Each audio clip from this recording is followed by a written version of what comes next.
There's a saying from Puerto Rico, donde comen uno, comen dos. Where one can eat, two can eat. It's a way of saying there's always room. There's always enough. And we keep the door open. That was my abuela Maria's way of life, from the mountains of Orocovi to the flats of Ponce to the Bronx on Claflin Avenue. She never turned anyone away. If you were hungry, you ate. And if you were tired, you rested. Her kitchen was her temple. And whoever crossed its threshold, a neighbor or friend, someone with nowhere else to go, wasn't just handed a sandwich. She cooked full meals, poured café, packed food to go, offered rest. She didn't measure people by what they lacked. She measured them by their humanity. She taught me that food isn't just sustenance. It's dignity. It's love. Every December, it was just me and her in that kitchen making pasteles. Nobody else was allowed in, but she let me in. She let me stand at her hip while we grated yuca, guineos, yautía, masa sticking to our fingers, plátano leaves spread across the table. And if you know, you know. Making pasteles is ritual. It's messy. It's laborious. And some may call it free child labor. But for me, it was sacred. It was where she told me stories of her siblings, of hunger and survival, of joy and song, of the smell of the ocean in Puerto Rico.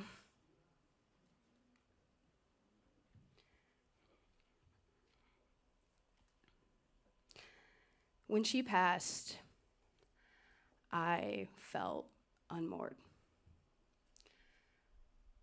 like a boat cut loose, drifting without anchor. I searched for her everywhere. And then I remembered our times in the kitchen, and she would say some things in Spanglish to me now and again in different forms. Mija, Vida, isn't easy. But we keep the door open. We keep moving pa'lante, forward. And in that moment, I realized I had already been finding her. In her Bronx apartment turned tropical oasis, plants on the corner spilling from every window, in soil amendments that we would mix together, growing things I never thought could grow. That was where my calling began. She had been pointing me there all along, outward, into relationship with the land and the life around us. So when COVID came, I began farming at Morning Glory Garden in the Bronx. Shelves were empty, neighbors were hungry. We kept growing food for mutual aid to keep each other alive as systems were failing.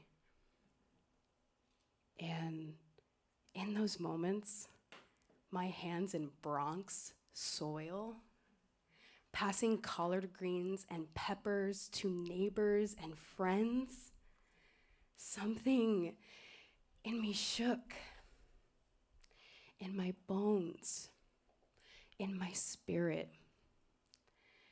It was as if she leaned in and whispered, Mia, hello, hola, this is it. This is the work.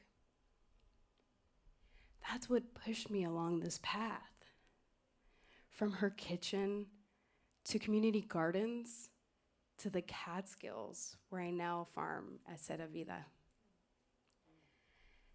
And along the way, I found kinship that feels guided by her too.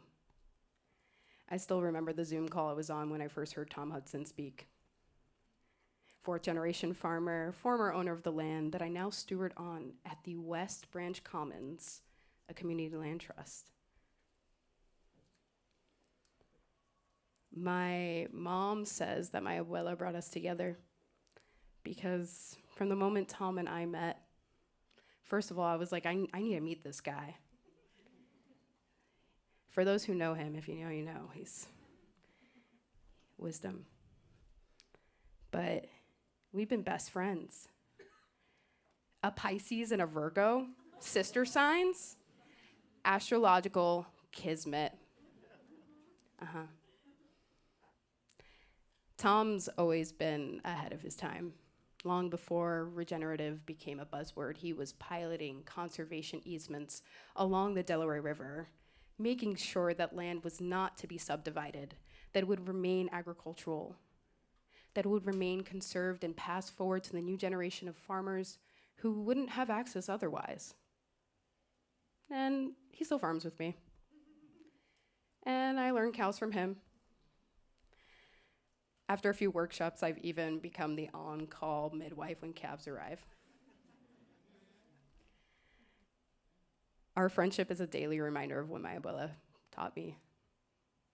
Knowledge exchange, wisdom, care, patience, and forward thinking. Because farming isn't solitary, it's relational. It's about weaving lives together, preserving ecosystems of reciprocity, building resilience, creating health and wealth that ripple outward for land, for people, for generations to come.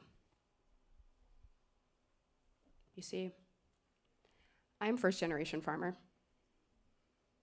No deed, no land, no inheritance passed down.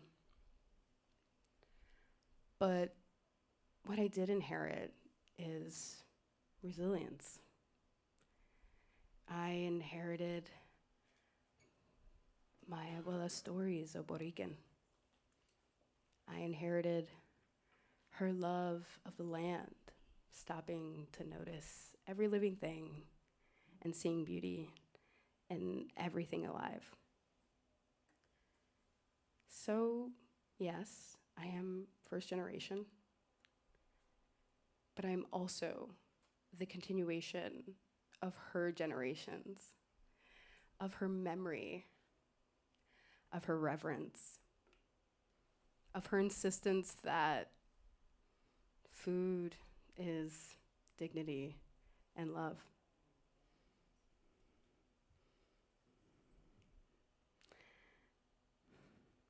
Sorry, I'm getting a little bit emotional. You're beautiful.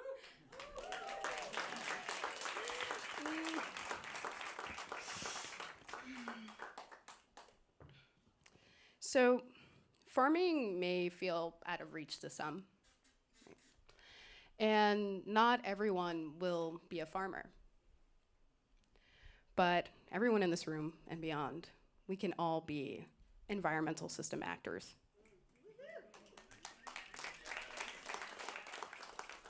We can lean towards care for the land, for each other. We can make sure that food systems stay local, equitable, affordable, and accessible. That may look like buying food from a local farm,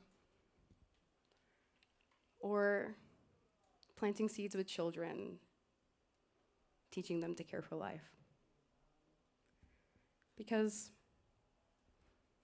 we aren't separate from the environment. We are the environment.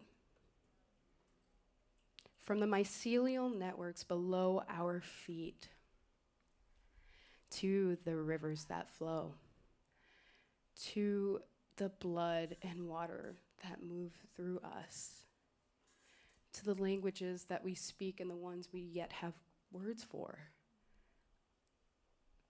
We are all a part of this shared miracle.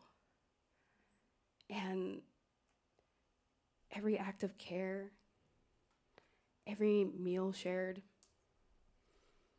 every hand held, every tear shed is all an act of love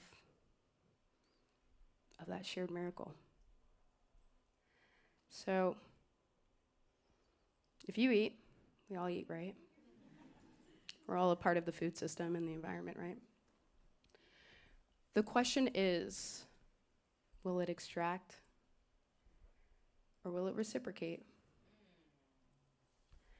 I am here today because my abuela kept moving forward, because Borican still lives in me, because land, like love, is not meant to be owned. It's meant to be shared. So I'll leave you with her lesson.